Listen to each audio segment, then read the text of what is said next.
And then everything was kind of wild from there. I was drinking a lot of drugs and stuff at home. And then one day, like, my mom calls me up. She's like, "Yo, I'm gonna pick you up." I'm like, "I don't give a fuck." Like, I was all fucked up. And I came to my mom's house. She was like, "Oh, take this like tea or whatever." I took this tea. I'm out cold. I wake up. My hand is cuffed to a bed, and a group of 5 people are around me. And they're like, "Are you gonna resist?" And I was like, "What in the fuck is happening?" So my mom sent me away to like more of like a wilderness type of like program out west in Utah. Hold on. Are you gonna resist what?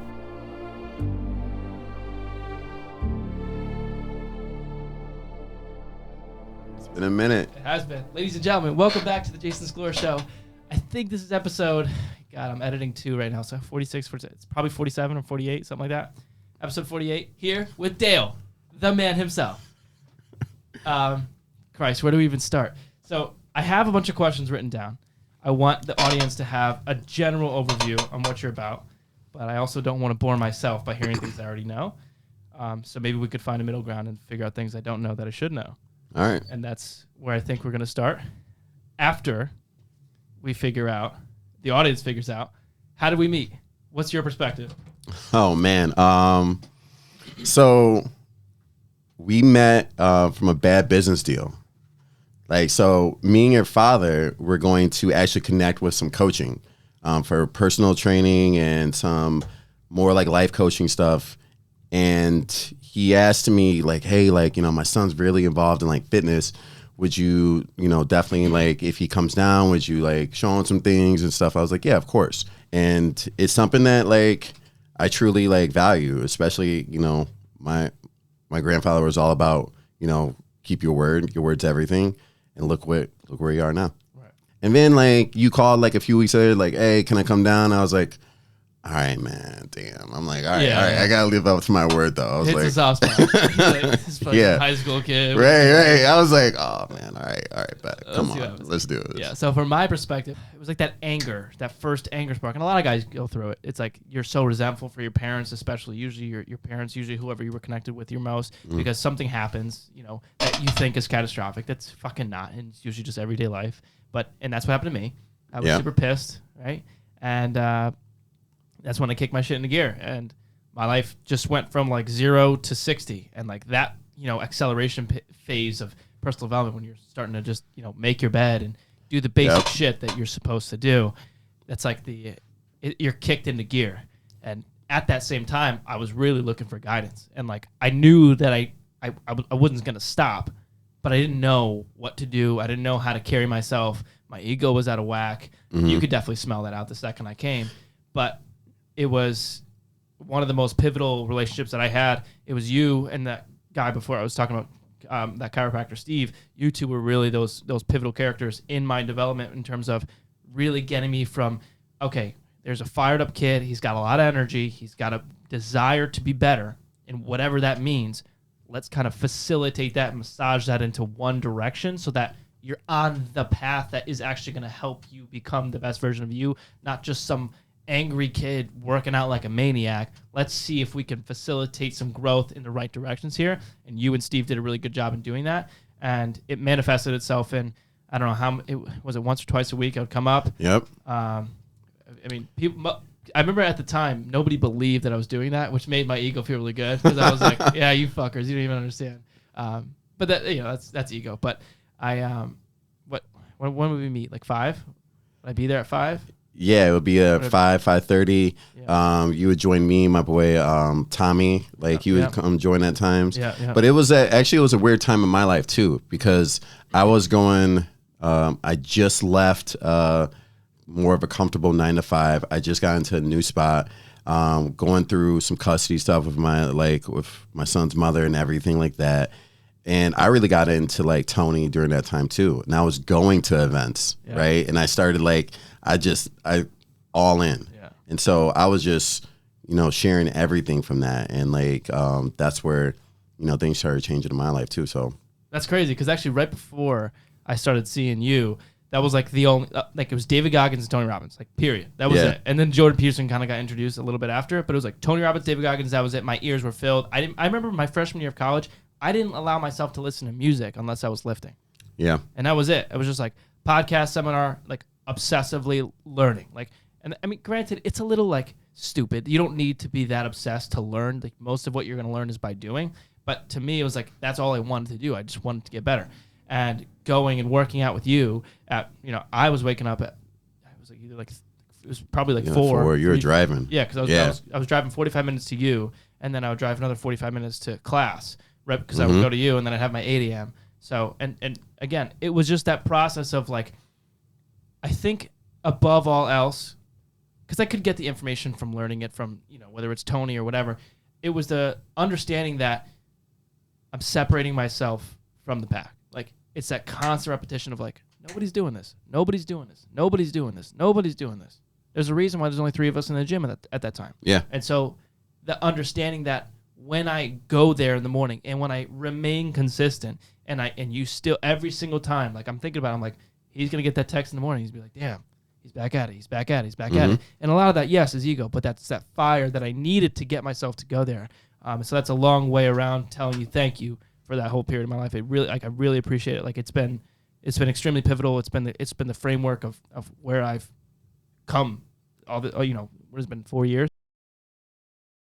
Yeah, and it's been 4 years. Which is still a blink of the eye in terms of time, but still, it's been extremely pivotal. So yeah. Backtracking, where were you beforehand? You said so I worked at a therapeutic boarding school in Madison, and I was working with actually students at your age that more their 5th year transitioning, and maybe has some going through some troubles like at home or different things, and there was just more of that transition season because my life wasn't that easy, right? I went through a lot of like mental, emotional struggles during my teenage years and 20s. And now that I didn't have the access to personal development like everyone has like now, like that's one thing that social media and like has made personal development so accessible to a normal like human being. And that's why I feel like, students at like your age, and they have such a leg up because they had that accessibility to it. Because during my time, like I never heard of Tony or anything like that. I didn't have that. It was take this pill or do this, and that just doesn't fly for me. Right. Yeah. And so what was the therapeutic job like? What did you do? Man. Oh, so I was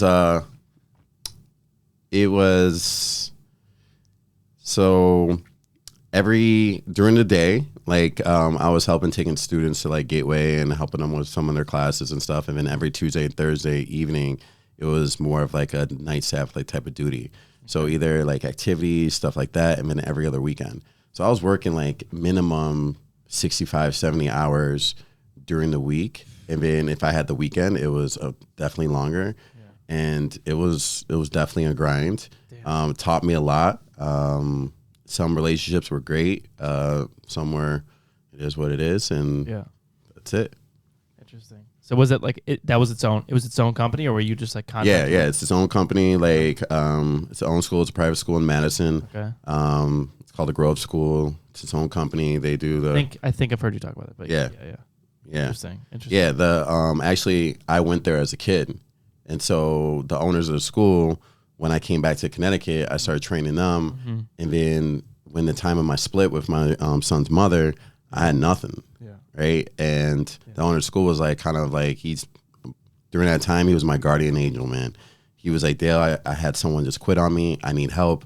You need help. Like, this is a win-win situation. So I did that, became really good at it at a time. And it was definitely a bridge over for now, where I'm at today. Interesting. So. Interesting. So how old were you when we met? That was 4 years ago. No, I was like, it was like 20. What was that? No, not 20. I was, 33, 34. Yeah. 37 now. Yeah. Something around there. Yeah. And so, okay. Yeah. That makes sense. So then how old were you when you had Julian? 27. Okay.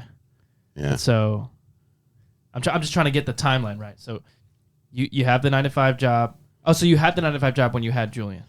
No. So the story with Julian, right, is that I had $200 to my name. I had a laptop, and I was working door-to-door sales in Chicago. It was horrible.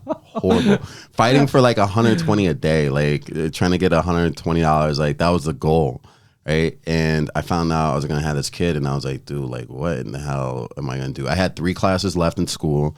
I didn't finish school yet, and like I was like, yo, I got to figure this stuff out, right? And my son's mother, she's a phenomenal woman, very smart, Columbia, like University of Chicago, like business school, master of public policy. What in the fuck she doing with me? I don't know at the time, right? Like, I don't know. I must have that game or something. Yeah. But like, what is she doing with me? Yeah. And then we had this kid, and I'm like, yo, I got to kick it into high gear. Yeah. And so actually my first personal development is actually Joel Osteen, right? I listened to Breakout, and because when that night that I found out that I was going to have a kid, I just wanted to be a better man. I just asked God to be a better man. That is it. And then just things just started turning. Like I started getting into Audible, started getting into podcasts, starting to get everything just started like just fast forward, boom, boom. And then that's when, all the different personal development stuff came around. But Tony didn't really enter my life until the breakup.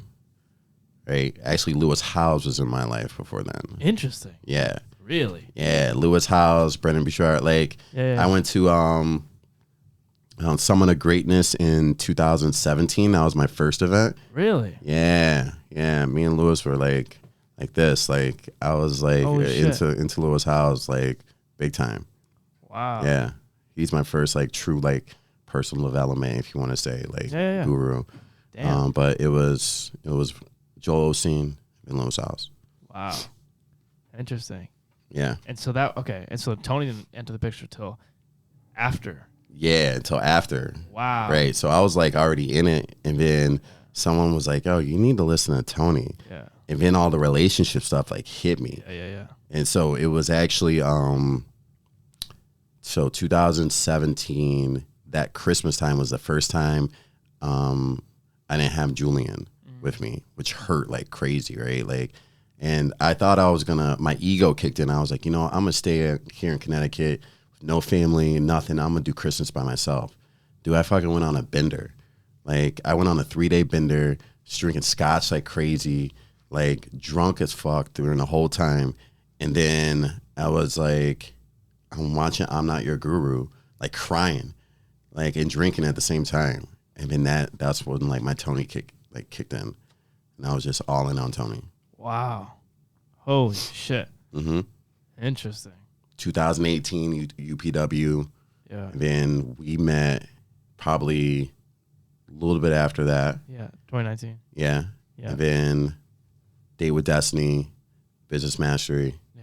Done it all. Interesting. Okay. So because we kind of are touching on like 8 different questions at once. Where do I want to? Okay. Because I want to bring it back. All right. Because I wanted to start off with the core story so that there's a direct timeline that we could piece things back to. Yep. So that what I wrote down is I want to get the life story first. Like, I want to get the timeline down. I want to get everything with Julian down. I want to get where your development started in relationship to time-wise, when you had a kid, pre and post. Okay. Now I want to have the audience understand. And I really actually, I've never even asked you this because I wrote these down. I was like, holy fuck, I don't even fucking know. I want to know your story about fitness and your story about becoming a coach and how those both were impacted around the time of you having a kid. All right. Perfect. So with fitness, I was 15. I was 16. Like I said, like during my teenage years were rough. Like, I got sent to a therapeutic boarding school at 13. I got kicked out of it at like 16. Why? At that time, I was just doing whatever I wanted. And I was at that school. I was at the Grove School. Yeah. I was playing girls left and right, which was not cool at the time. And like on a small campus, right? On a campus of maybe 100.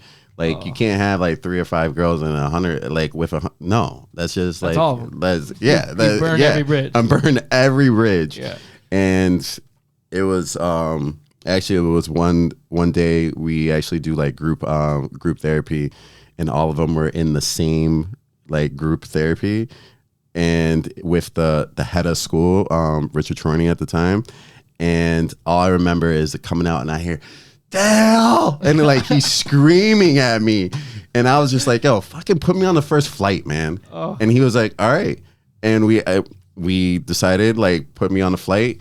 Never came back. Holy right. shit. And so that was I'll never forget. That was like a fall time, and then everything was kind of wild from there. I was drinking a lot of drugs and stuff at home, and then one day, like, my mom calls me up. She's like, "Yo, I'm gonna pick you up." I'm like, "I don't give a fuck." Like, I was all fucked up, and I came to my mom's house. She was like, "Oh, take this like tea or whatever."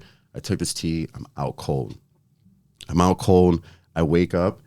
My hand is cuffed to a bed, and a group of 5 people are around me, and they're like, "Are you gonna resist?" And I was like, "What in the fuck is happening?"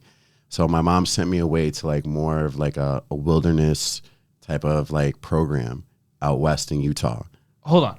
Are you gonna resist what? What That's what I was saying. I was like, "What the fuck?" I was so groggy. I was like, "What do you mean resist what?" Like, I was literally like hand over your head, like cuff, like, what the fuck is going on, right? Like here, yeah. I don't think I've ever told you the story. No, you definitely haven't. Yeah. So sent to a place, you can actually look it up. It's called like Turnabout Ranch, and it's like very like intense wilderness like type of stuff. And I'm like, what in the fuck is going on? So I got sent out there December 17th, right? I'll never forget it. December 17th, got sent out there right before Christmas, and was out there for like 3 months.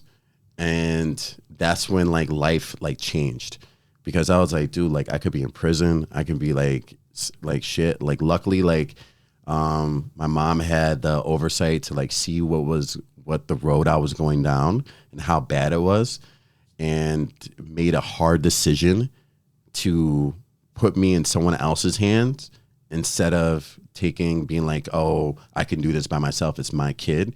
She's like, I can't do this anymore. And the reason why it was so monumental, because and I'll tell you how it comes back full circle. So I got sent out there.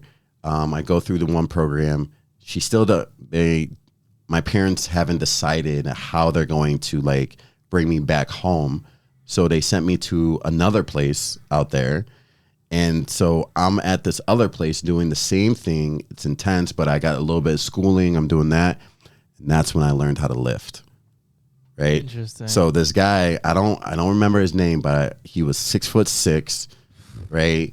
Minor league baseball player. He's maybe 240, 250. And he taught me how to bench and taught me how to like really like lift like with my hands and all that. And he was my first, like I call it, gym mentor.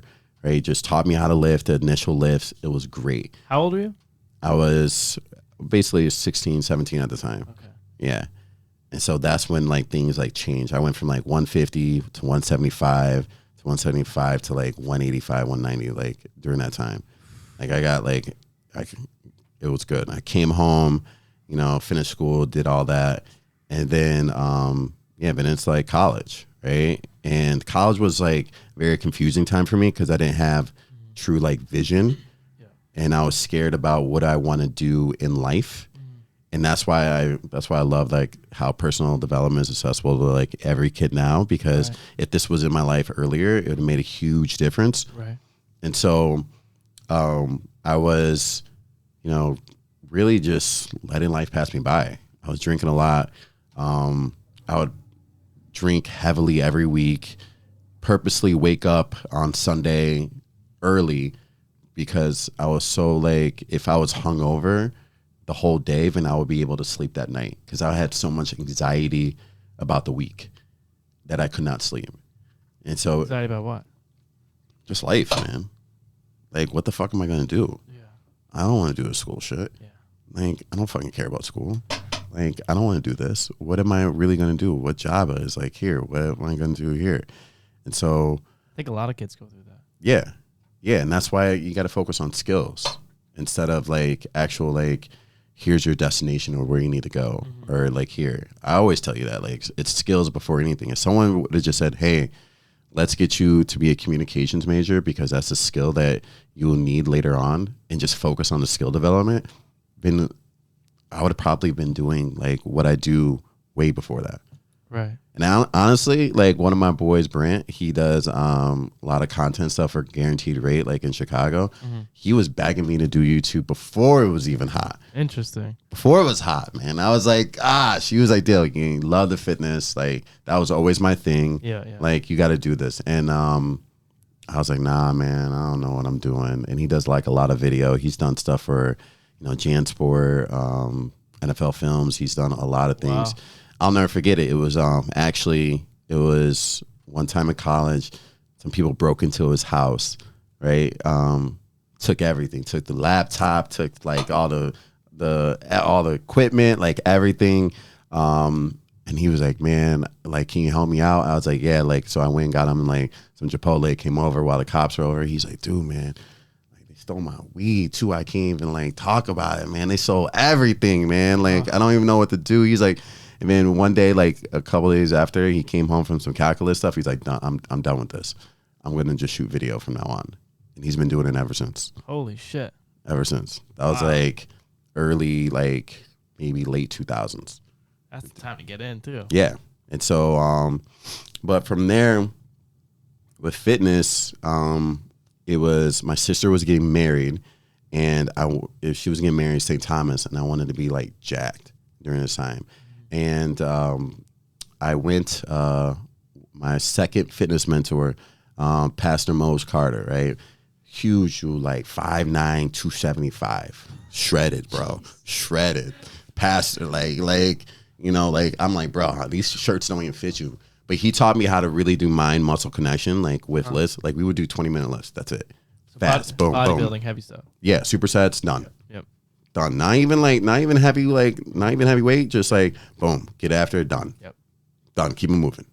And so he really taught me that mind muscle connection of everything. And I was like, all right. And that's when like my body really started to change. And I started to get that like really like physique. It wasn't just big. It was like, all right, like starting to look, cut. And I'm like, all right, I like this. Yeah. And then like, the rest of the 20s were great. Like, everything's good. Still going through like a lot of like life shit. I always tell people the older you get, the better the parties are, because you actually have more money to spend. So instead of wasting your money at like, at the bar, $20 here, like now, like at that time, like I got with some, my friends are all older. They taught me how to party, like how you're supposed to. So I'm dropping money on bottles. Like I had it like before even had an ID, like before 21, doing bottle service, doing stuff crazy. Like crazy. And it was, so the 20s were like a mess. And then I found out like Julian was going to be born. So that just like, it was like dead stop. Like everything just changed from there. And then that, during the time, like I was telling you, like that one summer night, finding out, that I was going to have a kid, I went out to the balcony. We actually were right across from a church at 6 and Garfield Place in Cincinnati. And that's when I asked God for me to be a better man. And things just changed. Like I started listening to more Audible books. I started really getting, not getting into like God, but like just hearing, like, and hearing more about like who I can really be just in general from anyone and everyone that was actually pouring into me. And so things started to really change. And I was like, I need to create freedom of time because that's the type of father I wanted to be. Right. So how do you do that? And so that's when I went back to fitness. And that's when I went and started learning how to personal train, how to coach, and really work with people that way because I wanted to create freedom of time and be in charge of my time so I can be a present dad. Interesting. Damn. And then you competed too. Yeah, I did that. Yeah. So like when I moved out here, in Cincinnati, I started my fitness business, kind of like part-time. I was like working a 9-to-5, doing inside sales for a tech company. And then I was training people before work and after. So I was doing like 2 or 3 people before, take a shower, good, go to work, maybe at lunch, train someone if needed, come back, do work, 5 o'clock hit, go back to the gym, train from 5 to 9, That was like the grind, right? Jesus. Yeah. And then Wednesday, I would have. How long did you do that for? Oh, I did that for almost a year. Damn. And then Wednesday night I had off. Saturday I would do 7 to 12, right? Train people from 7 to 12. And then Sunday was like nothing. That was like the day off, like just family. And so that was like the grind for a while. And then I got with my, I call like my last fitness mentor, my fitness business mentor, Jim Riggs, who he was Mr. Ohio. He owned Power 3 fitness coaching. He owned Power Blend smoothies. iSupplements.com. If you go to that, he's the owner of that too. Just knows a lot about fitness and business. He's been in the industry for like 40 years. And he taught me, he's like, dude, this is unsustainable. Like, you can't do it. He's like, Dale, like I was, he was the man in Cincinnati when it came to fitness. Like, I've been in the corner being like a mentor, like writing notes while he is like working with Bengal players and the Bengals coaches at the time, and like talking to them about their plans and doing stuff like that during the off season. I seen him kick out like players out of his office because they came in late. Like, literally, like he was the man when it came to that. And he was like, Dale, it's just unsustainable. You got to figure out like a different way, because he had a family too. He's like, I had to make that choice. And so that's when I really started thinking, like, how can I create a business? How can I continue to evolve? Because I want to be a better dad, but I know I can't be in a gym the whole time. Mm-hmm. So, I mean, the question I had was really, did it hinder or help your journey with fitness? But I feel like it just changed. It changed over time, man. Like, there's different chapters to, every book, right? Right. And so every chapter has been different. Right. I think the first chapter in my fitness was just get on the right path. Yeah. The second was like to really dive in. And the third was to like evolve. Yeah. And now that happens, it continuously happens the whole time. Like, good example, like I haven't hit the gym in the past few weeks. I've only hit it 2 or 3 times because I've been like fighting like some like infection or something or whatever. Yeah. But like, it's all about the bounce back, getting back into it, getting dive into it full time, like, or not full time, or like wherever all in, right? And then continue to evolve it over time. Yeah. Optimizing obviously changes. Yeah. But damn, interesting. I didn't even know. I feel like I really only knew the tip of the iceberg. So then what about, how did that translate or shift? I mean, you did both at the same time, becoming a life coach and a fitness coach. Mm-hmm. So how did that kind of blend and then shift? Or right, because like really, if you see like all these the 3 different like times that like with my fitness like mentors, like there was also a lot of personal stuff happening. Right. One was like during my teenage years, and like I was dealing with a lot of, anger, alcohol, drugs, all that stuff during one time, right? And just getting myself back on track, right? And that's personal, right? So when you look back at it, when I was like, all right, what is this really about? Really, you're dealing with a lot of personal stuff that is kind of the underlying issue the whole time, right? The gym kind of peels back those layers and allows you to like really get to the surface of what's really going on. And that's really when you start getting results, because every client has something. You're not going to be able to fix everything, but if you can be able to face it and like actually like, work through it, or have that place to work through it, then you're going to start seeing results. Because the same thing like with nutrition and like everything else, it's like, if there's like emotional stuff or things that are happening, you're not going to get the results. Like the body will like, it just won't like adapt that way. Mm-hmm.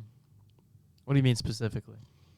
So, all right. Like, so when I was competing, I was actually going through a breakup during that time, right? So I'm competing, going through a breakup. Things were horrible at home. And like, I'm trying to get my body fat to like so low, right? I'm trying to get shredded. People don't understand. That's not fucking normal. No. Right? It's not fucking normal to get shredded. Yo, I was doing like, I was doing 90 minutes on the Stairmaster every day, not including the lift for another hour, and lifting heavy, right? It's not normal. And how were you, like, how was your eating? Oh, dude, like six meals, like it was crazy. So much food, like stupid, right? I mean, you should do it to see how your body like changes. Yeah. But one of those things, like your body will plateau at a certain point. So there was like, I'll never forget my coach at the time was saying, he was like, Dale, like, I don't even know how your body is like getting like so low because all the stuff is going on in your life. Yeah. Because stress will will cause the body to hold. Yeah. And so he was like, I don't know how you're still like losing weight or like getting like your percentages like that low because the body won't respond that way. That's why they say like, hey, like your partner's got to be in with you when you're doing competing because if you got stress or anything like that, the body just it's not going to work. It's not going to work. Yeah, look at C-Bone. Yeah. Interesting. Yeah. That's real cool. Okay. And so then so coaching, fitness, what's the story between then and where you are today? So I had to make a choice. I think I made a choice like a little bit like after you and I met. Fitness is the money time is during morning and evening, right? It's just gym time, right? And so I said to myself, I was like, hey, do I want to be a present dad? Well, I got to give up the evening. And so I think it was really the time we met. I had one last client in the evening, and I was like, after her, I'm done. And she was moving like to like Colorado. And so when she was done with her stuff, I was like, I'll never take an evening client again. And I haven't since. And so then I thought about it, and I was like, all right, like now that kind of fitness is starting to like, you know, kind of dwindle away, like what other skills that I've learned in fitness that can translate to any other area. Well, one thing with fitness that I learned was the whole sales process. Always wanted to be in charge of from the beginning to the end. So I never went into like big box gyms or anything because they give you the clients. They don't teach you any of that because that's what they do. But so I wanted to learn the whole thing. So I've always done it from the start to the end. The marketing, bringing clients in, to like actually doing the discovery calls and all that. I'd done that. So that just easily went into coaching and how to actually, you know, work someone through a process. But then that also was like, oh, you actually know a lot about business and sales because you've done the whole thing. Right. And so now that's what, you know, I do now. I do a lot of more recruiting. And recruiting is actually, you know, sales for an opportunity. And so that's when I got with one of my friends who actually was my first ever client, online client that I met in Cincinnati when at that time he's a big recruiter, and he was like, during the pandemic, he's like, Dale, like you should really learn recruiting. This is you would be phenomenal with it. Like I'll teach you everything. Interesting. And so he was like, I'm like, all right. So we did that and we were killing it for a while. And then one of his friends, who is a broker here in Connecticut, was like, yo, man, I need a recruiter. And he was like, oh, it's crazy. I got my mentee who was like right around the corner. And he's like, get out of here. And so we called, we linked up, and then it just kind of hit it off. And, you know, that's it. So just fell into place. Yeah. Oh, damn. So what does your life encompass now? So my life encompass, like I recruit realtors for Yellow Brick Real Estate. It's a brokerage here in Connecticut, about to be in Mass and also Rhode Island, also in New York as well. So my job is to really, you know, not just recruit realtors, but to build and expand the company and company culture, right? And so what we're doing right now is it's a lot of finding the right agents that are looking to like grow their business, because real estate agents are their own business, right? But you are partnered up with a brokerage, and that brokerage is your first partner. And so that's what we're doing is, you know, getting the right agents that really understand like, hey, this is a partnership and we want to grow your business and we all want to win together. Right. Yeah. Interesting. See, that's it's funny you say that, 'cause it's actually very similar to what I'm trying to do with my partner, because, you know, we do videography and editing, but you only have X amount of hours in the day. Yep. And once your client list starts getting more than you have hours in the day to film, eat, shit, and sleep, Mm-hmm. you have to start hiring out. So that's the thing that my partner Cal and I, we really are trying to hone in on, is like, we obviously want to make sure we get good videographers and editors, but we want to make sure that we do the right job to find the right people, so that when we help them eat, it's helping everybody, because we don't want to get somebody on board that's going to be selfish and try and, backstab to get their own benefit, or try and, you get what I'm saying? Yeah. To me, it's like looking back at your story, seeing how you started off and you were doing door-to-door sales, and how your whole transition from that to coaching to where you are now, all of that translates into your ability to cipher out people that are good. Like, as simple as that. Mm-hmm. And to me, it's like people have this, I definitely had this preconceived idea that when you look at any sort of job, right? So you get a sales, you get a sales job, or you go to college, you get a degree, and you get these jobs that you think are going to translate over, and your life's just going to be fucking blissful, and you're going to have salary and benefits, and things are going to be amazing. It's like these skills that you think that you need are not going to come from the modern education system. They're going to come from you experiencing life. Yeah. Fucking period. Like, you didn't go to college and you took your fucking 4 years and that's what brought you to where you are now. It's your experience with life through tasting shit and figuring it out, fumbles and all, to get you to where you are now.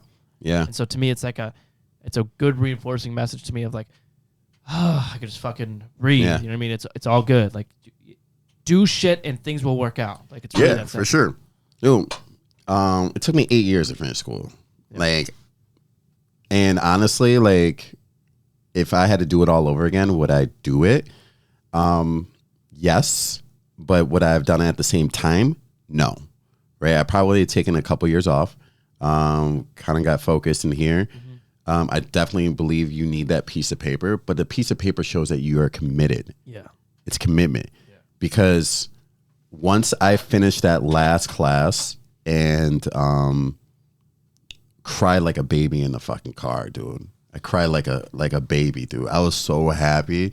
I was so happy and so done. I was like, oh my gosh, this is finished. And I'll never forget it. I was in Cincinnati and I was taking some math stuff, right? Or whatever. Yeah. And I was so like, I gotta get this done. Julian was just born, and I'm doing everything. And I took the final test and I was like, it got like a 65. And I was like, what in the fuck is going on? I was like, oh my gosh. I called the professor and she's like, yo, like, there was like handwritten stuff that was like there, right? And I was like, yeah. And she's like, so don't worry, you're good, right? You're going to pass this stuff, right? Like, there's a whole bunch of questions that like were like you were manually inputted. That's just this part, right? It didn't count any of that. And I was like, all right, shit in my pants. I was like, oh, I can't do another fucking semester. Fuck this, because like, hey, like, I started. I had a kid. I started. I had a 9 to 5. I had the business. I had everything going, and like, I just needed this one thing. And it was actually my dad's proudest moment because he got to see all of his kids, all 12 of his kids graduate. And you talking about a guy that made millions in his life, was a physician, had millions, had like all this money. But he said the greatest like thing was seeing all of his kids graduate. That's insane.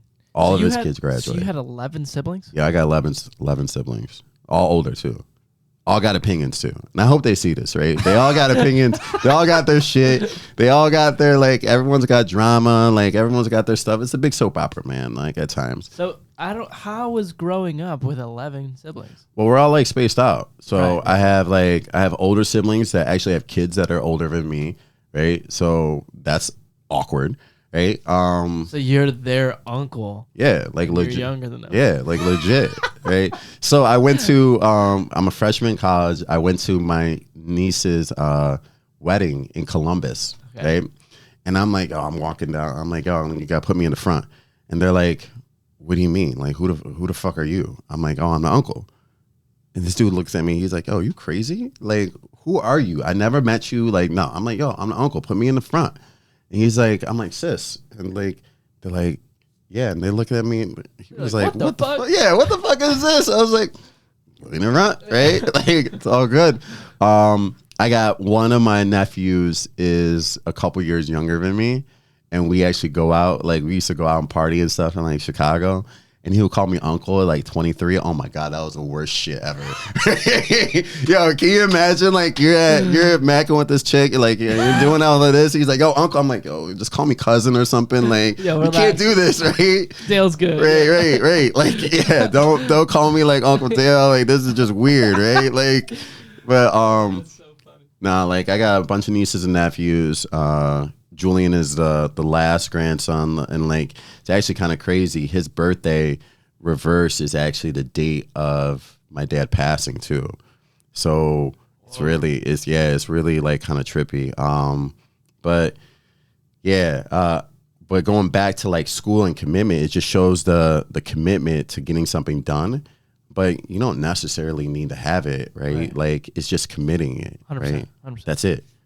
You know, to me, it's like a lot of it is highly dependent on your background, what you know, what you know you're capable of, and where you're going. Like, what's your outcome? Like, what are you gonna do? Mm-hmm. And if you're gonna get a job and you're gonna be working for somebody else, and there's nothing wrong with that, obviously, and the piece of paper is gonna help, by all means do that. Then again, I look at the college education. 90% of it for me, over 90% of it, was not from the classes. A huge part of it was I became an RA and I lived on campus and I learned how to be on my own and I learned how to interact with people on my own without mommy and daddy around. Yeah. And that was the biggest like thing. It was everything. Yeah. It was everything. Because if I had some fucking genie tell me, listen, you're going to start a business and you're not going to need the degree at all, I would have dropped out before I even got in. Yeah. There's no way. Right. There's no way. And so to me, it's like I just want people to like really have that idea massaged into them. Like, you don't fucking need it. And I'm not telling you to sit there on your ass and smoke weed and play video games.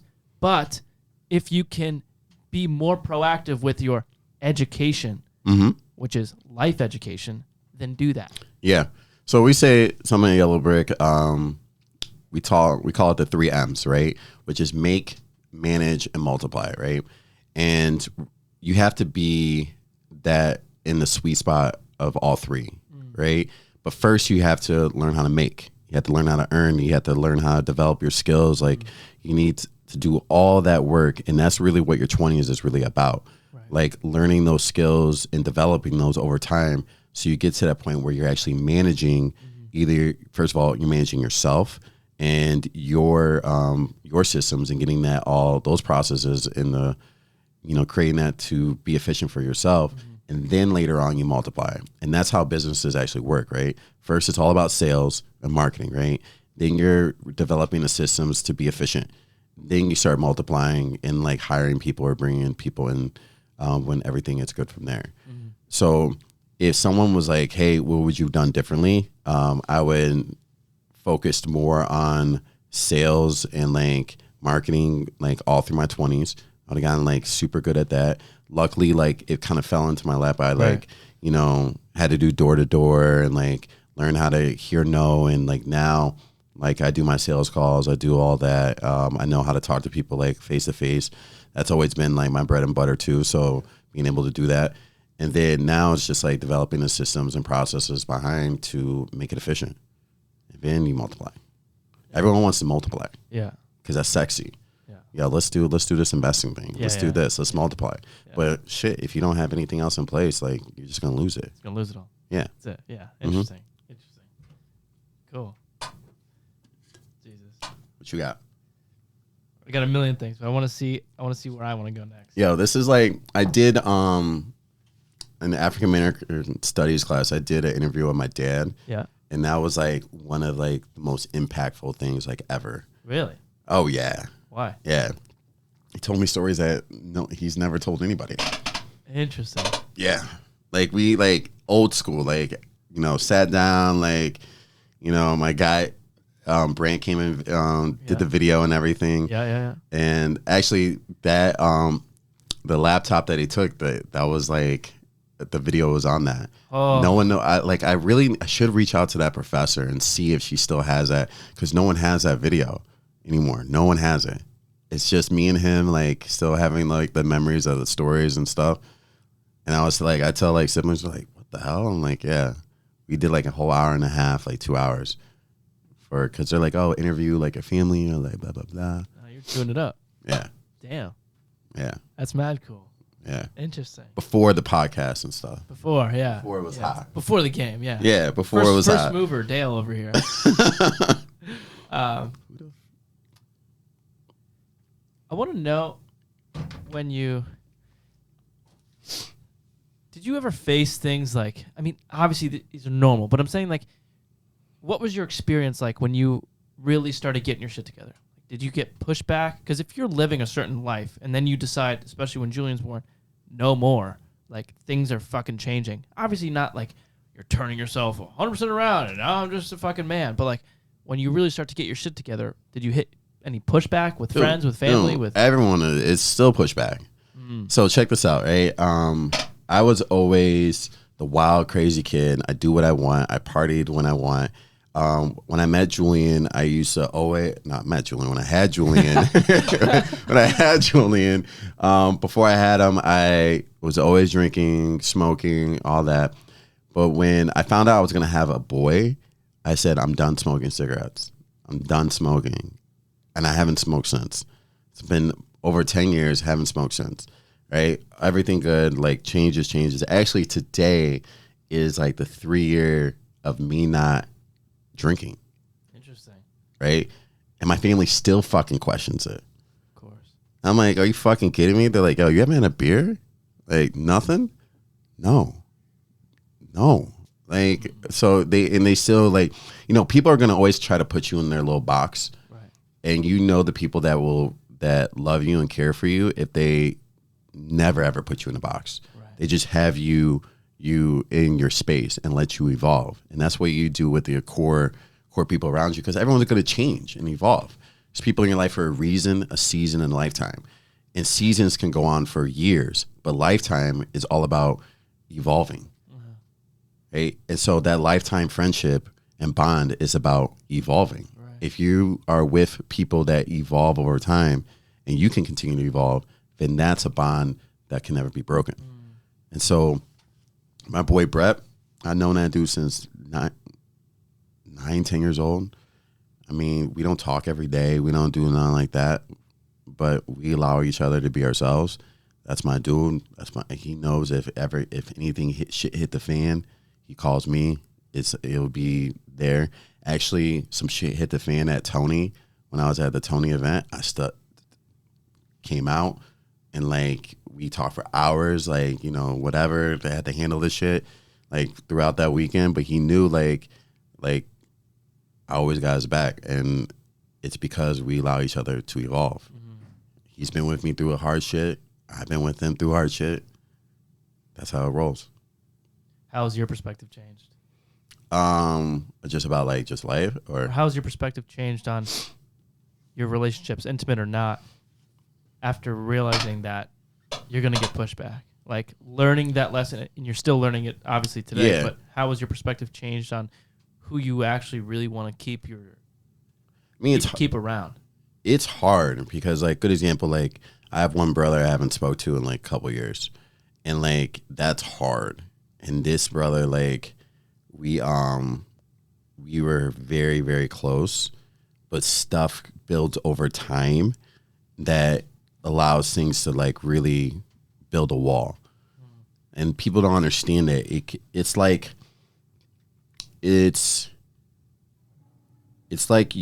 everyone, you're on one side, right? You're on one side, your person that you're communicating is on another. And shit happens, and then a brick gets put in the middle. And then another brick gets put in the middle. And you guys build this wall actually together. You may say, hey, you did this or you did that, or you made me feel, but the wall is built together. Right. And the only thing that takes down that wall is taking down either your brick or even their brick and throwing it to the side. And that only happens through communication. Right. And honestly, it was actually, I realized that really yesterday, because like with any like business, like people come and go. Right. And at our brokerage right now, and every brokerage, right, different people may leave for different seasons. And there's a couple people that are leaving the brokerage right now, and it's just a different season. And there's always these different things that have been said over time that even before my time, and things that happened that made them like will feel a certain way or anything along those lines. And I was thinking, I'm like, how could this be handled differently, or how could this change? And I'm like, it's just through communication and understanding that if you actually if you know, like, hey, none of us are perfect, there's always going to be bricks that are going to be up there, or be put up there to build this wall, but communication can take it down. Then you got to create the time and the space to have that communication to take down those bricks. Interesting. Before it gets out of hand. Right. Because that's what happens. Yeah. It gets out of hand and someone's like, fuck this, I'm out. Yeah. Like, I don't need to deal with this. And it's hurtful. Like, especially, like, I thought about it a lot with my brother, like, actually last night. And I was like, because we haven't spoke, I've, like, tried to reach out, or, like, here, my niece was doing an internship in New York this summer, and he was there for a whole week and didn't even fucking say anything, right? And it was like, wow, right? Like, it's like that. Like, you're less than, like, an hour, like, on the car ride from me. You can't, like, I'm like, all right, cool. But I realized that last night, I'm like, the wall has been built. And it only takes, like, I can try to take down bricks, but I can't take down all of them. It's a mutual decision. It's a mutual decision. Correct. Yeah. So what have you realized with, let's say, friendships? Like, when you started getting your shit together, and I'm assuming you got pushback from certain people and received support from certain people, some of which surprised you, some of which didn't. What did you learn? How did your perspective shift on this, on your relationships? Oh, it's dude, it's the same thing. It's new seasons, new chapters, right? I had one of my friends. I'm not gonna mention his name, but I known him since, like, we were kids. Like, he was my dude. But when I had a kid, dude, like, things changed. Like, he couldn't see me in that light. It's just Dale just partying in here. It's not Dale the dad. It's Dale the dude I party with, or like here. And things have been, like, really, for that individual, things have been really hard. Yeah. Where life has changed, where, the Ivy Leagues and all that couldn't, like, all that stuff that you work hard for can't save you no more. Like, and where life has, like, changed, and it's like, dude, like, if you can't evolve, then you just get left behind. And that's something that I learned in, like, even in my life with my 20s, we're talking about school and everything. I couldn't evolve. And I was like, I was numbing myself through alcohol and, like, the girls and all this, because I didn't want to evolve. I didn't want to change. I didn't know how to change. And that's what, like, now that's why, like, when you were, like, coming in, like, when you came into my life, I was like, I got to pour into this person, because I wanted them to never feel that way. Because, I'm telling you, those are some lonely nights. I don't care how many women you're with, or, like, at the club and during this or all that, like, I couldn't evolve. Like, there was a lot of dark nights in your room just watching fucking football. It's dark because you're hungover and you barely see the TV. Like, you're trying to get through the day. For what? Nothing. Yeah. I mean, I can't relate on the same level, but I can relate philosophically. And I just know, like, what you're talking about. It's like you don't realize how lonely you can feel until you surround yourself with the things that you think will make you feel better. Yeah. Realizing that they don't. Yeah. It makes you feel infinitely more lonely. Right. Man, like, you can call, like, one of my good friends, his name is Mike Killian. Love him to death, right? He is, he's in Venice right now. He lived in Chicago for years. It was like a group of us and always in Chicago, did our thing, go out. And he used to call me Dirty D. Like, I always had a chick to him. always had a chick. Oh, okay. I get Always had a chick, right? Always had a girl, like no matter what, if we're out, like always had it. It was just natural. Yeah. Always had it. Always had like the game going, and like some people that was like, oh, like that's like a badge, and honestly, it was a mask, and it was like, all right, like what is it? And it's funny because like I talked to a lot of female realtors, or like most of realtors are female, and so some of them have like we've grown like close, and we talk like personal about like just relationships in general and stuff, and we talk about like how it is now and like how people want to have so much before, like what's the dynamics and stuff like that. Yeah. And I'm like, it's all about peeling back the mask, right? You got to be able to take off your mask and really be real with somebody, and that's more over like physical or anything like that. And when you can do that, that means you're really in like you're in the starting of a relationship. If you can't do that, it's just for show. It's pointless. Interesting. So how have your friends changed, especially after having Julian? No, like that circle is like super small. And for a lot of guys, it happens like, especially having kids, it gets even smaller. But you realize you don't need that many people, right? Like, what is it? The Kennedys and like, what was it? Rockefeller and all of them. They were all on this one island, like, during like the summers and all that. Like they had their small mastermind group. That's all you really need. You only need like, what was it? Like two people that you really can count on. That's it. You don't need like everyone. You know? Yeah. I find it's more hard so like the thing that's really been hitting for me was like these past couple months have been difficult for just specific personal reasons, but I found it was more hard to try and have these conversations because all my boys notice, and they all like, I love all of them the same. Like there's no bad blood, but there's two dudes that know me, and they know me. And the rest don't. Like they think they do, they don't, and they're listening to this. They know who they are. It was more hard for me to go to the guys that didn't know me when they were trying to help me, to try and explain everything from my perspective, to try and get them to understand when we don't connect the same. Mm-hmm. That rapport is it's never going to be the same as it is with these two dudes. And what's wrong with that? Exactly. And so to me, it's if you actually want the real help, you need to go to the people that are going to tell you what you need to hear, not what you want to hear. Have the uncomfortable conversation with you, call you out on your bullshit. But it also has to be the people that know you, that you cannot squirm around. Like my boy Cal, when I talk to him, he knows my vices. He knows my problems with women. He knows my problems with everything about me. He has a full understanding. Mm-hmm.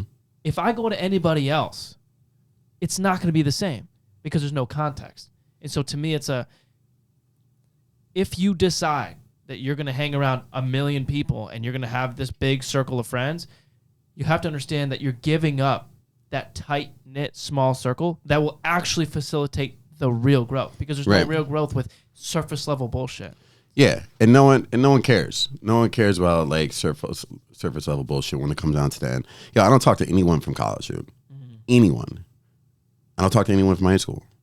Anyone. Interesting. Like, so you don't have any like day ones? Yo, Brett is like my day one. Like, but when did you meet Brett? I met Brett like in 5th grade.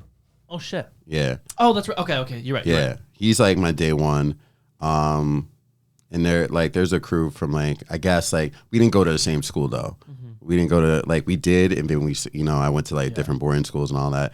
So you got his crew like that he went to school with, like those guys that I would come home and like hang out with. I got them. I consider them, they're close, but my 21st birthday, I was at Indiana University, like I'm doing my thing. I got blacked out drunk and I got jumped. And I woke up and my face is swollen. My nose is broke. My eye like stitches. And like, who was there? My boy Brant. Like, I known him from like as a little kid, our families are tight. Him and Brett were at my dad's funeral. None of the high school, like, or you wanted to say, like, we kick it and all that, or, hey, Dale, can I get this? Or they weren't at my dad's funeral. Them two were, right? And so, but Brant is another one where we may not talk forever, but when we see each other, we lay that shit down, and it's like, all right, no, that shit, nothing else matters. Right? And because he actually, like, and if he sees us, I don't think he wouldn't mind me, like, mentioning this, you know, there is a dark side of personal development. Let's get this straight. Like, everyone thinks personal development is great, but you can go down a dark, lonely road in personal development. And that's why you got to be cautious and have the right people around you to make that happen. And Brant did go down a dark road with it. And we didn't talk for like a while. But when we talked, everything else is out the door. I don't give a shit. Like, what happened if I try to call you? I don't hold all that. That's when you take down your own bricks and say, like, hey, like, oh, he didn't call, like, he didn't pick up, like, fucking that's the brick and here, and they add up. But when you see, I was like, fuck that. Take all those bricks down. You're still my dude, right? We can still chop it up in here. So you have to, like, first of all, it has to be mutual. That mindset of, like, relationships has to be mutual. And if it's going to evolve, it will naturally, and you'll see it. You know what's interesting is, like, I don't even know how this relates, but emotionally it feels right. The way I am with my boy Alex, it's funny you say it, because we met in 5th grade on the soccer field. And I was, from the time where I had autonomy, so, like, 1st grade, 2nd grade, till about my junior year of high school, I was the most annoying kid, poorly socialized to hang around.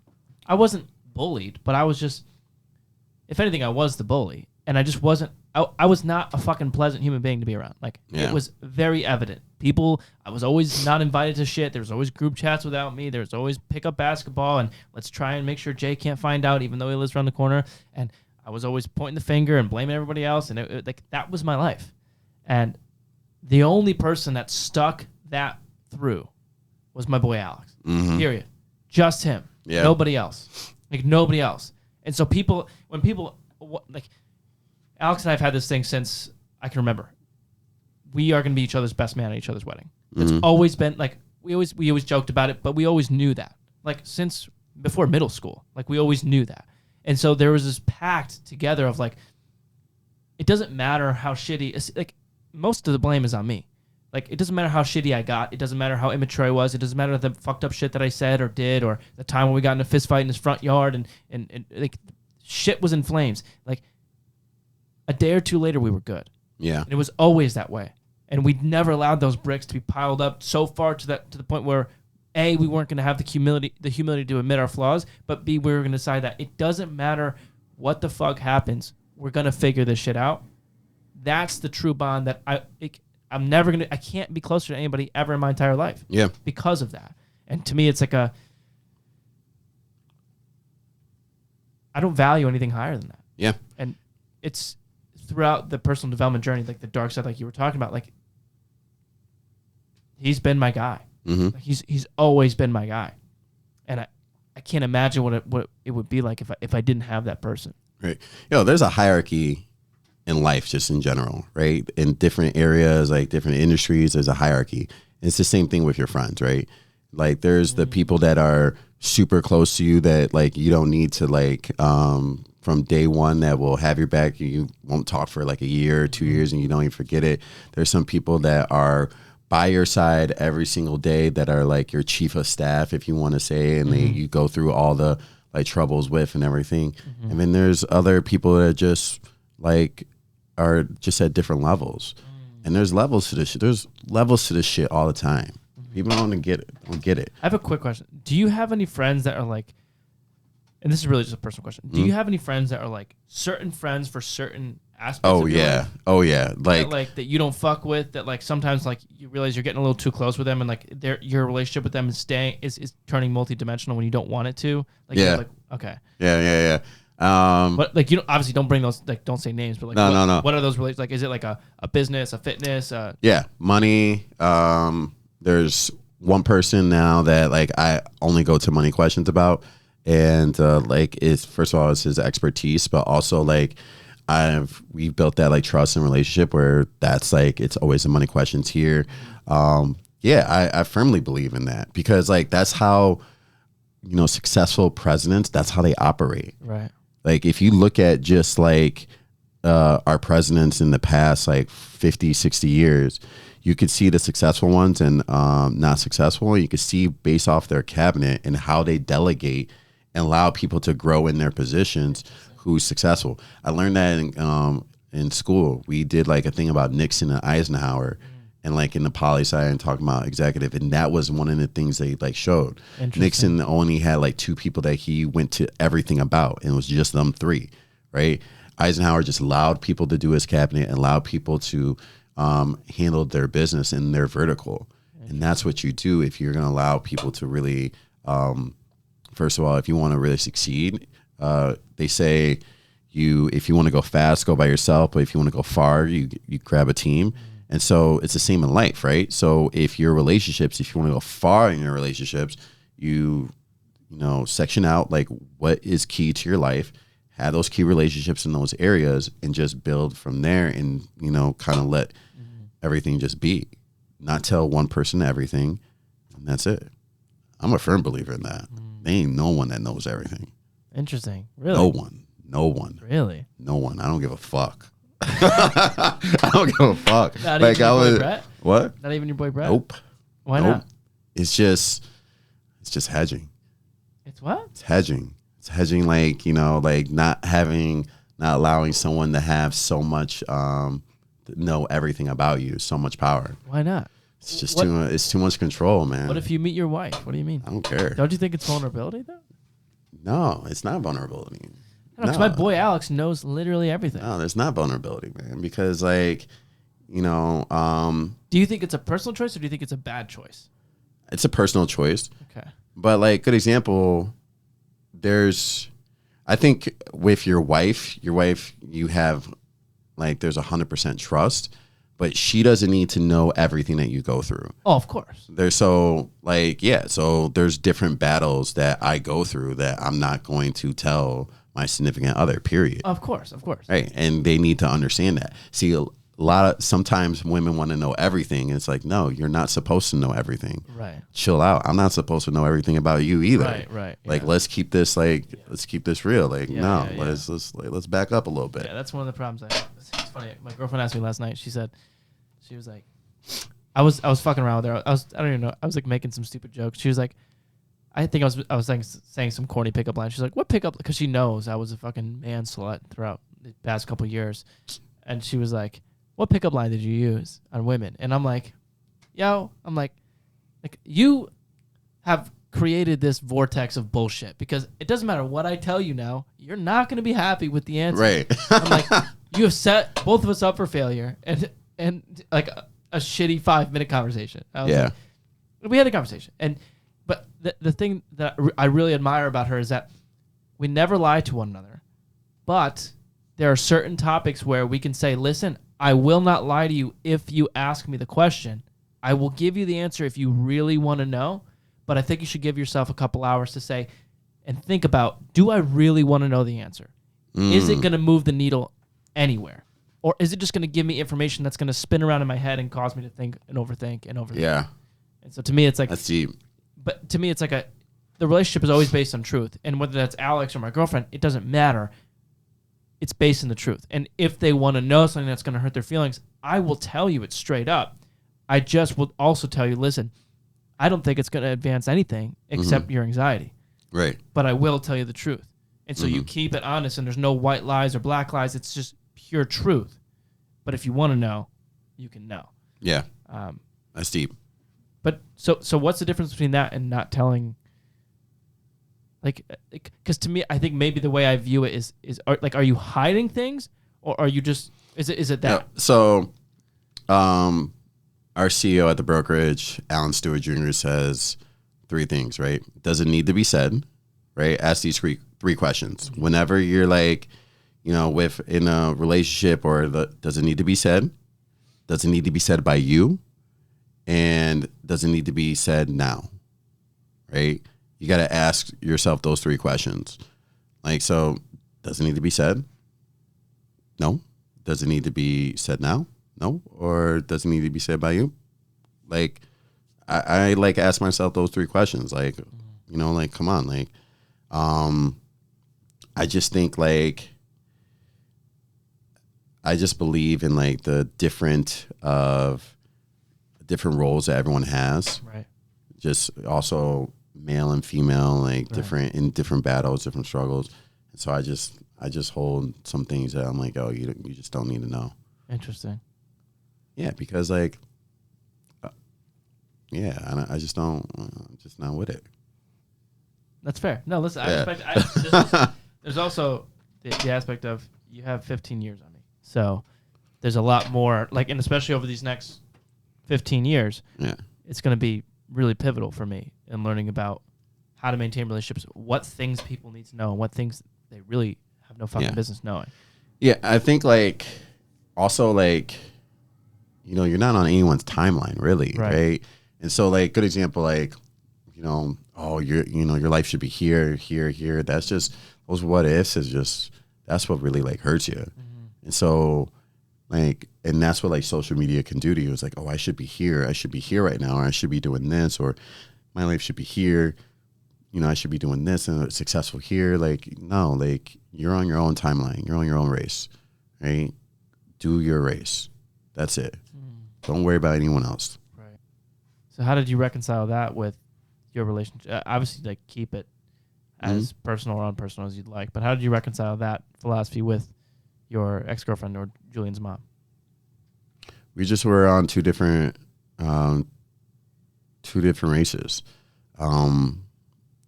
You know, we were going back and forth about a lot of different things, and then she said something about different accolades that she thought where she was going to be and what she wanted right now. I didn't want none of that. And so there was just one time I was like, oh, I'm out. I'm like, I'm done. Left and never came back. And it was like, oh, we're just done. Like, you want different things. The next chapter doesn't align at all, right? Like, I tell like all recruits, like, what is your wish list? What is your top 3 for this next chapter? Because I can't tell you like, you know, 3 or 4 years from now how the business is going to be or how the market's going to be. Yeah. But I'm working towards helping you get your wish list so you can continue on and continue to build your business. The same thing in life, right? What is your top 3 like wish list in these next like few months, this next year, this next 3 years to help you move forward in your life. Interesting. And if it aligns, it aligns. If it doesn't, it doesn't. Right? And it just didn't align. Like she was like, I want the house, I want the picket white fence, I'm like, I don't want none of that shit. Like right now, like, you know, so when you met me, I was in like the high rise in like New Haven, you know, living in the city. She was living in the burbs, she got a house in Easton.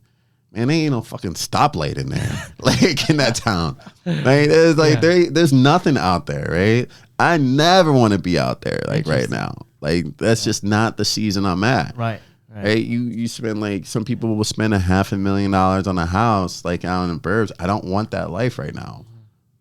I want to work maybe towards it one day, or maybe one day, like maybe on a golf course or something like that. But I don't want it right now. So like I was like, no, we're on way different paths. We need to move over. But I would not be the man I am today without her though. Like period. Like she taught me a lot of things that really kicked me into high gear, and it was really she was the fuel for me to like really get things going because I wanted to be better for her and Julian at that time. Right. So I would not be the man I am today without her. Right. But like our paths just went different ways. Did you have any serious relationships before her? Yeah. And I always screwed those up too. I always like cheated or like stuff along those lines. Yeah, it is what it is. Yeah, but she was like the actual like serious one. Like, actually, I dated a girl a lot longer than her as well too. But that just went. I fumbled that one bad. Yeah. You fumbled it? Oh yeah. yeah. I look back. I look back and I'm like, oh, I did that one fucked up. I was like, I still like, I don't know. Like, I don't think she like follows any of my shit or like any of that. But like, I'm like, damn, dude, I fucked that up. I'm like, I'm so regretfully sorry. Like, yeah. That's how I felt. So I did the girl that I'm with now. We dated for about 2.5 years, and then we broke up.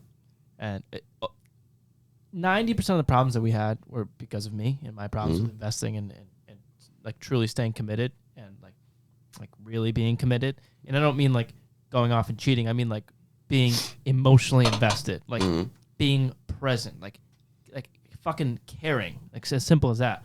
And we broke up, and this past summer was like the fucking worst I've ever been, like the worst I've ever felt. And if you ask any of the friends that I spent any time with over the summer, they would tell you the same thing. Like I sucked. I was a bitch to be around because I was just in shambles. And then when I went back to her, I was like, yo, I'm like, these past couple months fucking sucked. And all I needed to really do was start taking accountability and responsibility for my bullshit.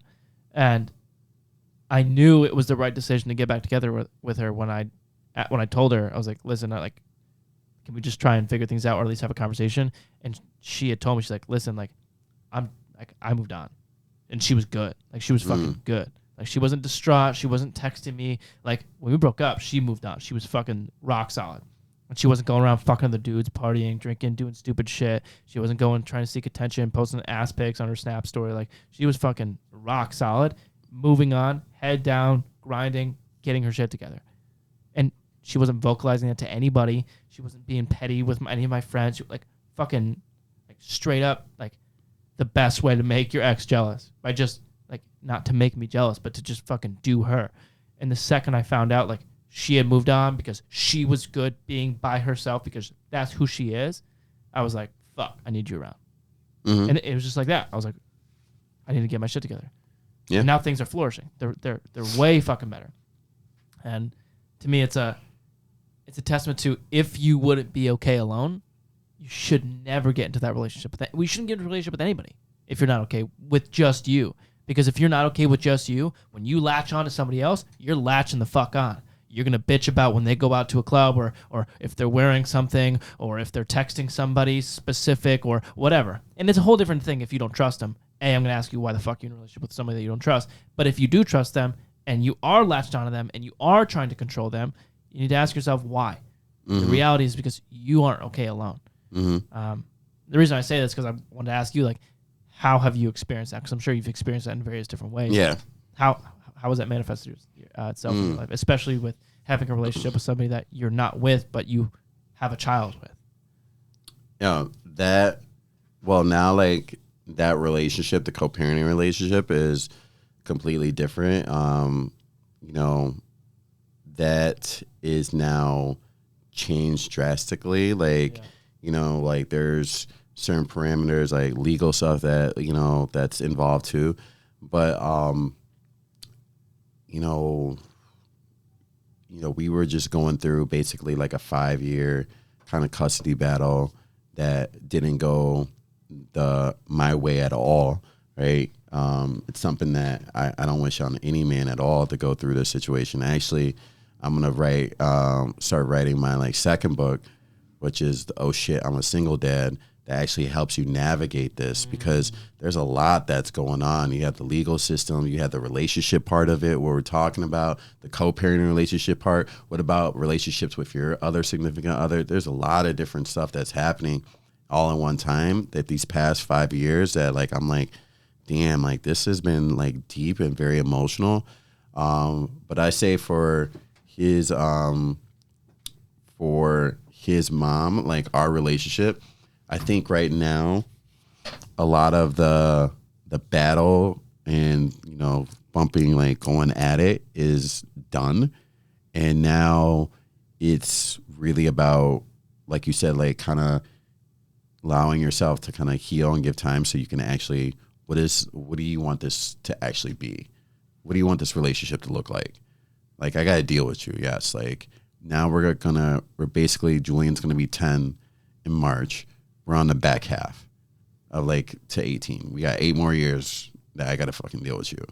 I really don't need to deal with you after that. Right. Like, so let's like, how do you want to make these 8 years? Yeah. What have you learned about relationships from that battle? Like, I'm sure it's been pretty bitter and like it's caused you it's probably your main source of stress, would be my guess. Like, what have you learned? What is the takeaway? Like, have you learned anything where like you personally, like, I fucking suck in this area of life. I'm bad at communicating this way. Really something like you needed to grow in terms of your ability to do X, Y, and Z. Like, what have you learned? Can't be reactive, right? And so she used to like pull out the worst in me. She used to bait the fuck out of me, like bait me bad at the beginning. Like, you can even tell in like the emails. And it was funny because I was like, yeah, like I ain't gonna get into like all like what happened in court, but she used to bait me so badly that now I'm like, oh, it's all a game. It's all a negotiating game, right? The first person that comes reactive is a person that's gonna lose in any like negotiation or anything along those lines. And so developing that skill in a relationship, not to be reactive and just be like, okay. How do you develop that skill? You shut the fuck up. Like, you really shut the fuck up. Like, honestly, like, you don't, you gotta learn just to just be quiet and let yourself like either absorb it and like be able to like let it roll off and check your ego, because your ego wants to react. And ego is loud. It's like, you're going to be like, no, like, that's not true. Like, here, it's just like, okay. And you're going to be like, all right. And then maybe later on, like, address it. If it needs addressing, do you need to say it? Right? Does it need to be said now? And does it need to be said by you? Right? But first, you got to check the emotional, like, ego about it, being like, okay.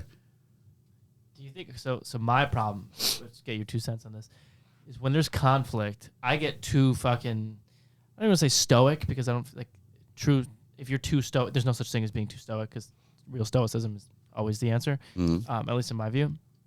But sometimes I get too like robotic, like when somebody's screaming at me because they're pissed, and I'll be like, I'm just fucking sitting there, and like I feel angry, but like the only way I know how to not the only way I know how to deal with it, but the way I choose to deal with it is to like respond like completely just neutral robot. That's the only way you have to respond. But people get so pissed off when I do that. Like it tends That's to their own fault.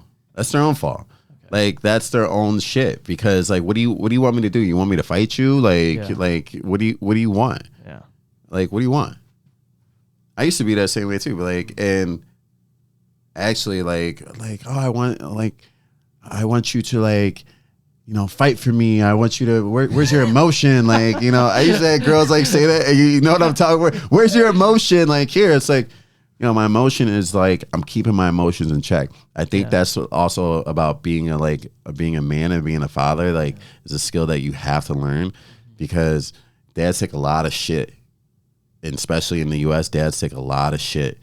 And being able to like check it and being able to let it roll and like actually like, you know, figure out the bigger vision and how this interplays. It's here. Interesting. Yeah. So how's, because it's funny how this pieces together. So, okay. So first I want to ask you, what philosophies have changed after becoming a dad? Like, have there been anything that you're like, holy shit, I just never thought about it this way, in like complete 180, or like how have your philosophies either changed, completely changed, or developed, or how has that shifted? For me in my life, I think it's the philosophies actually started when becoming a dad, because I was just going through life. Like, I was just like, oh, I'm just chilling. I'm going out on the weekends. You know, I got this girl that just finished business school. Like, I'm just like, blah, blah, blah. I'm like doing whatever I want. Like, she's like doing this. I'm doing whatever. Like, I'm just chilling. One thing with relationships that people like need to understand is the power of actual physical touch in a relationship. Like, there is a undeniable like power that's there that sticks with you when you are actually intimate with someone, period. Right. Doesn't matter if it's like a kiss or anything along those lines. That power is more than anything, right? And it has to be respected. So there was actually a time recently where I just went completely celibate, like for a long period of time. And it was like longer than I've ever like gone ever. And because I had to really figure out how powerful is this connection and what does this actually mean in a relationship, right? And that's where I learned that, hey, like, you know, being intimate with someone on that level is the top, right? And so anything else, like everyone talks about, hey, like, you know, oh man, you may be talking to somebody or like talking here, this, or, you know, I'm talking to all these girls because that's how it used to be like back in the day. First, it was just getting the number. I used to get like 10 or 15 a night, like, you know, being out and then narrow it down from there. And then like you're like talking and then ends up like physical. And then now you basically have taken a piece of that person. They have a piece of you and you have a piece of them that will never be given back. Right. So understanding that power in relationships, the physical touch of it, and the hierarchy of that is key, which if I learned at an early age, there would be completely difference in all my relationships. Right. Yeah, it's like I don't know if anybody has the ability to parse out using people as a means to an end repetitively over and over and over again sexually from their own personality. Like, how do you, if you treat people in some Machiavellian narcissistic way over and over and over and over again, and you have thousands of repetitions of doing that, whether you're on Tinder or just banging random chicks or doing whatever, I don't think you can reconcile that overnight. I think it's going to take a lot. It takes a lot. Like for me, it's taken a lot of work to go from literally just trying to use all women as a means to an end, besides a very select few, to then learning to, like, in short, be a good man. Yeah. Like, seriously. Yeah. And that's where, like, I think a lot of people, like, need to, like, check because they, you know, a lot of people want to be in a relationship. They want to be, you know, have that physical intimacy or, like, you know, be close with someone. And it first starts with, like, the trust and, like, in your heart, right? It doesn't matter, like, if, you know, hey, like, if they look good in this area or they have this type of money or anything, it first starts with the trust in your heart and, like, here, and then building up where that intimacy can actually happen. But I'll ask one more question, and then we can do the wrap up. All right, go ahead. You can answer as much as you want, man. I'm chilling today. All right, cool. What financial advice would you give to young fathers? Ooh, yo. Or want to be fathers? And yeah. There's a big difference, obviously, but go ahead. Make, manage, multiply, right? Develop your skills. Keep developing you because they're going to evolve over time based off the chapters you have with your kid, right? There's levels to the shit of being a dad, right? There's a difference in, you know, when you're a new dad and you have someone that's a toddler and someone that is like Julian's age that's like 9 or 10 years old doing all these different things. You got camps, you got all this stuff. It's like, dude, like, this is crazy. And then there's going to be a whole nother teenage and then high school and then college, right? And so there's levels to this. So develop the skills, right? And can continue to make as much money as possible, right? For yourself and for your family. But then also, you know, you're going to have to do that balancing act of being present and how you want to be as a dad, right? And so understand that there's going to be some trade-offs, but continue to make as much as money as you possibly can. And then, you know, manage and multiply. Make, manage, multiply. And you would say the same philosophy applies to wanting to be fathers? Yep. Right? Because you're going to, I mean, you never know when that's going to happen. Yeah. you can't plan for it. Right. So continue just to make, manage, and multiply. Because like everyone's like, oh, I'm not financially ready to be a kid, man. I wasn't financially ready to have a kid either, but it all works out. Everything gets figured out, and everything's gonna be fine. Yeah. Your village around you probably is gonna rally around you, depending on like, you know, what type of family you have, or if whoever's around you, friends and family, like everything is gonna be all right. Like I didn't know. There's sometimes like I don't know what's gonna happen, but everything's gonna be all right. Everything's gonna get worked out. Interesting. So is there anything you had to like cut back on seriously? Like anything, like what was like the biggest difference in your spending habits or saving habits or investing habits that was forced to be shifted after you had a kid? I think that's different from person to person and like where they are. Yeah. That's why I think it's key to have the one person that you talk financially about, and they should, if they are your financial advisor, that person that you talk to should be understanding the seasons that you're into. Yeah. So that's very key. That's really it. I don't think hasn't been a lot of like really like shifting like different like savings or investing wise. I'm trying to like honestly like I'm just trying to get prepared for looking for those next like teenage years, college years. Like I'm thinking like, all right, I just got out of this little battle or whatever.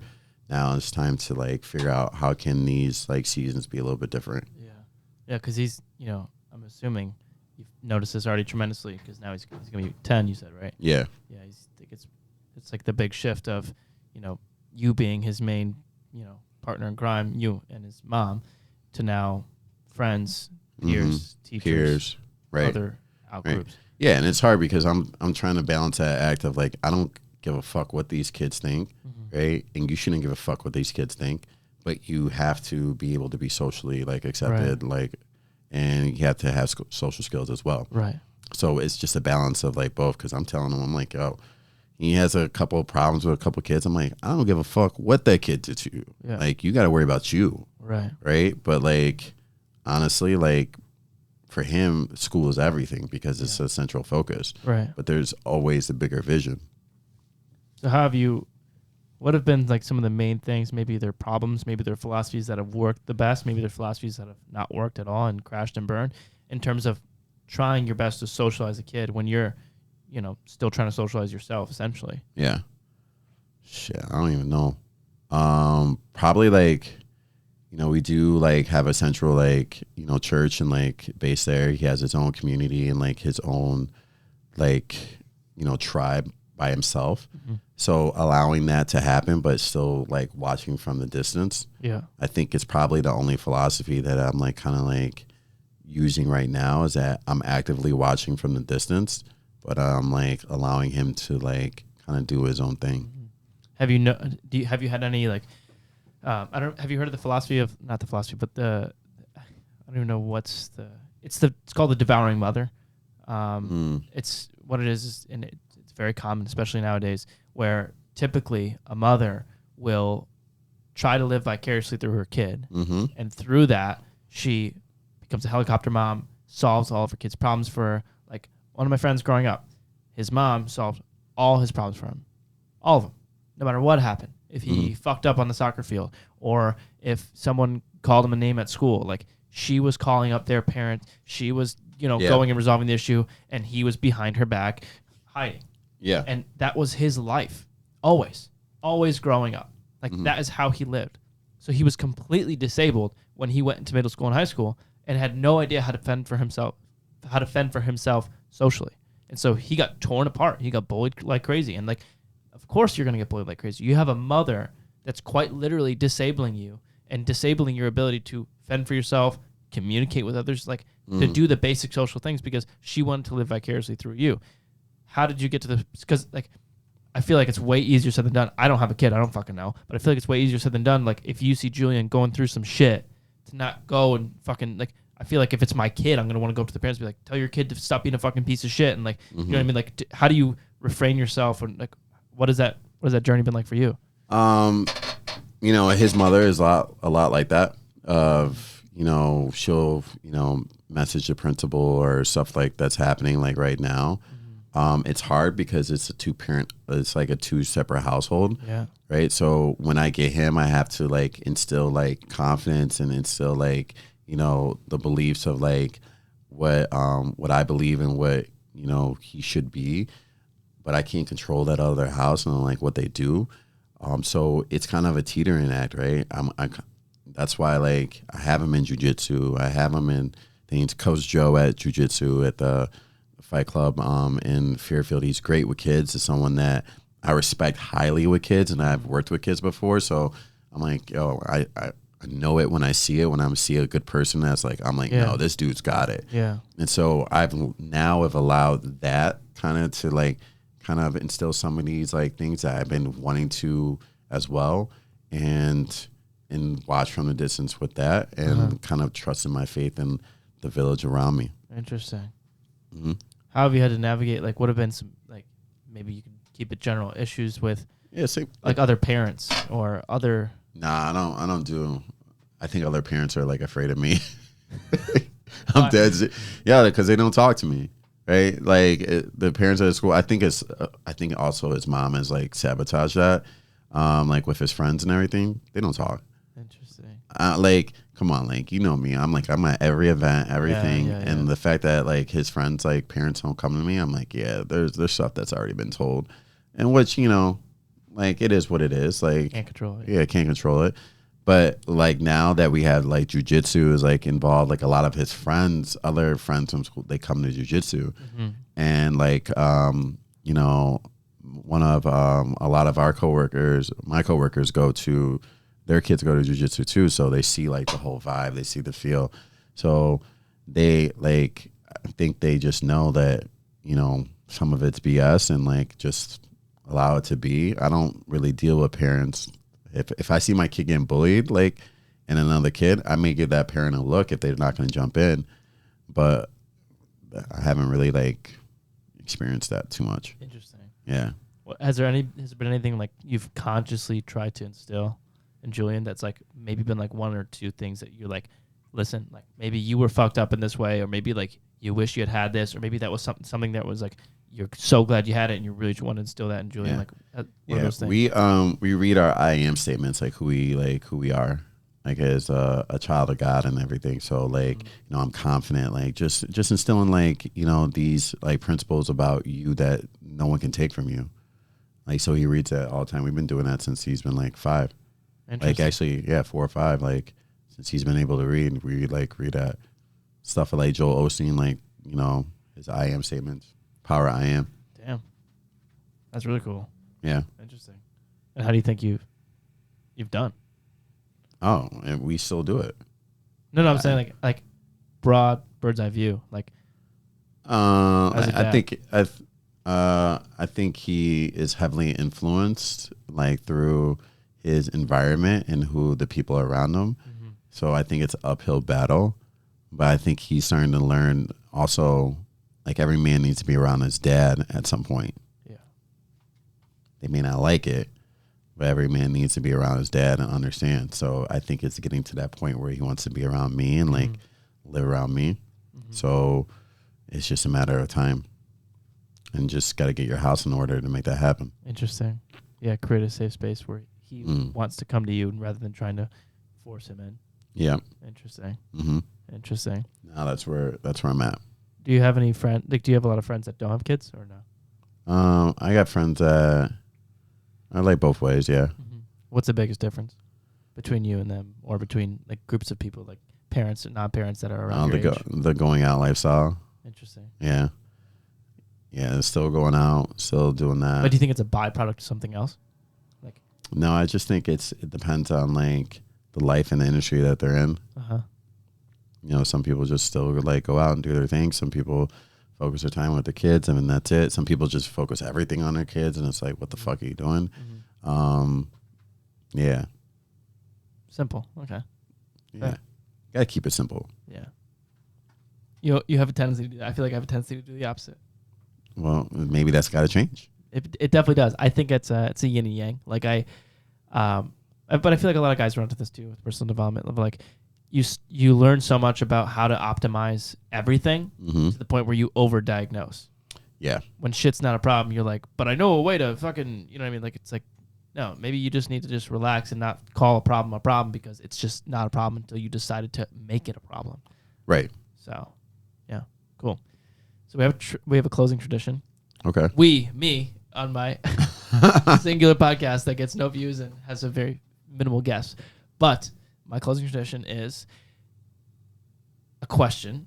Okay. And it's a very loaded question. It's a heavy question, but it's give yourself a second to think about it. If you would like, if you have a gut instinct, that's fine too. Whatever comes to your mind is good with me. You're on your deathbed and your life is finished. Like whatever you did, you did. Whatever you said, you said. The only thing you can leave behind on your gravestone is one word, and it's your message.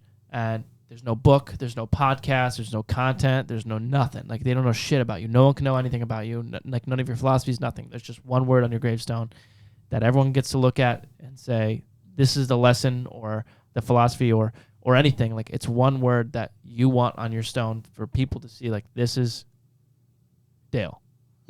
What's that word?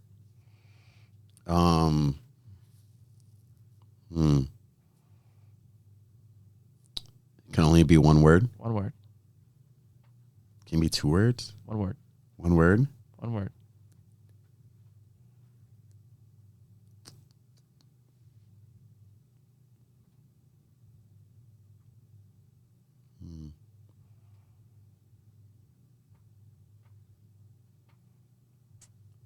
Man,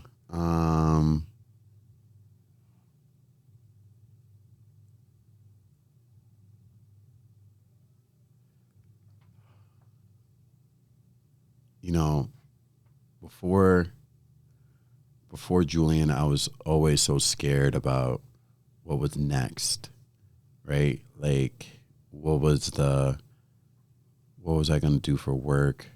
What was I going to be? Who do I want to be? I used to hate that fucking question. Like, what do you want to do? What do you want to be? Right? And so, but now, like, everything is about the next opportunity or the next chapter. That's why I was like, can I just have two words? Like, the next chapter. Like, that's it. The next chapter. Think about the next chapter.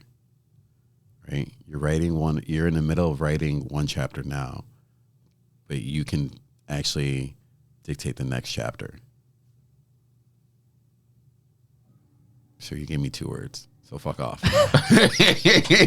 So fuck off. It's next chapter. Dale Chube, everybody. If any of you want to check out his book, where can they find it? You can find it on Amazon at Oh Shit, I'm Gonna Be a Dad, or you can actually go to dtube.com book. You can actually get a free book. I'll send you one. It's no biggie. It's definitely for like new dads, trying to figure out what really matters and having a playbook for it. If you are, already a dad and maybe you're going through a split, it's coming soon. Like, oh shit, I'm going to be a single dad, how to navigate. It's going to show you how to navigate relationships, the court system, and just the next chapter of your life when it comes down to it. It's huge. Where can they find you on socials? At Dale Chube on Instagram, always there. Give me a shout out there. We'll link it up. Yep. All right. Awesome. All right. Thanks for coming on. Really appreciate it. Really appreciate everything you've done for me. Like, seriously, like, genuinely. I think about it more than you probably know. Yeah. Thanks for coming on. All right. Thanks for having me. Absolutely.